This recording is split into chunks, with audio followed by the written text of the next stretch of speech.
Madya, makanood kaiba si Ma'am Lalaine. Maray na aldaw mga aki, kumusta ka mo? Handa na ba kamo sa bago tang aadalan ngunyan? Kung handa na kamo, madya, tamapuo na kita. Ini ang letrang Y. Ang tanog ka ini, Y. Ang tanog ka ini, Y. Kantahon ta daw ang letrang Y. Ini ang letrang Y, letrang Y, letrang Y. Ini ang letrang Y, Y, Y, Y.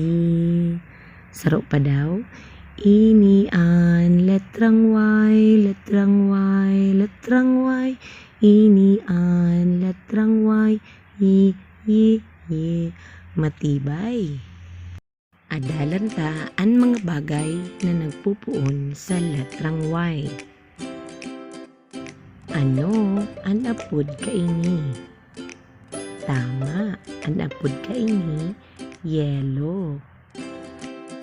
Ano ang apod ta sa nagbabantay nin aki? Tama, ang apod ta sa iya, yaya. Ano man ang apod kaini? Tama, ini an yoyo. An apod man kaini, yema. Tama. Ngaranan mo daw ang mga bagay na nagpupuon sa letrang Y. Yan, ika naman daw ang magtaon ng mga bagay na nagpupuon sa letrang Y. Ngunya naman, adalan ta kung paano sinusurat ang letrang Y. Arog kani sinusurat ang dakulang letrang Y.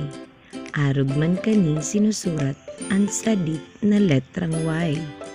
Ika naman daw, arugon mo kung paano sinusurat ang letrang Y.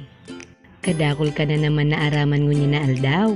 Salamat sa pagdangog. Paaram!